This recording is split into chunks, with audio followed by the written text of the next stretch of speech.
The clock is ticking for the United States to reach an agreement with one of its largest trading partners. The Trump administration plans to impose a 50% tariff on $20 billion worth of Canadian goods by Wednesday, unless Canada concedes to a series of demands after there were no talks. More talks are expected today after no agreement was reached between the two allies last night. Joining me now is NBC News business and data correspondent Brian Cheung. And Brian, the White House says this is retaliation for auto tariffs, for dairy quotas, for a refusal by some Canadian provinces to stock U.S. alcohol. The clock is ticking here.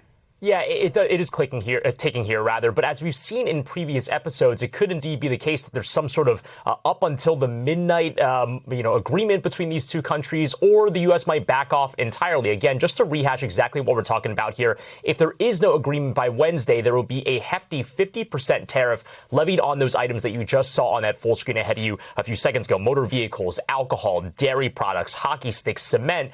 And it's because of the U.S. allegations that Canada is not treating certain imports like, autos, dairies from the United States side very fairly. And again, this is being levied under what they call Section 338, which is a law that allows the U.S. to levy these tariffs if they find that a foreign country is discriminating against them. But again, we've seen this playbook before just about a year ago when the United States levied tariffs on Canada and then ultimately backed off of them. So this is very much going to be a part of the discussion as the U.S. and Canada do try to negotiate some sort of new agreement, Christine. Hey, Brian, do we know how contentious these talks are? I've heard it described as fluid and contentious on both sides. And the Canadians, I've heard the Canadian officials say, look, these new tariffs from the Trump administration would violate the U.S., Mexico, Canada trade agreement that the president himself put into effect and negotiated in the first term. Yeah, and that is kind of an interesting wrinkle to all of this, because the USMCA did expire earlier this year. That actually allows the current provisions of the USMCA to take hold for a number of years, but it did open the doors for renegotiation. And you see in the fact that the U.S. is posturing with this 50% tariff against Canada, but not against Mexico, that the U.S. probably would prefer, at least under this Trump administration, to go with some sort of bilateral agreement with our neighbors to the north and then a separate bilateral agreement with our neighbors to the south, as opposed to one overarching North American agreement. Now, when it comes to the question of where we are with the negotiations with Canada, it seems like the Canadian press in the form of the CBC has been reporting that the talks are not going well. Again, could that change by Wednesday? That is certainly on the table. But as we've seen in previous episodes, the U.S. and President Trump seem to have a particular bone to pick with Canada.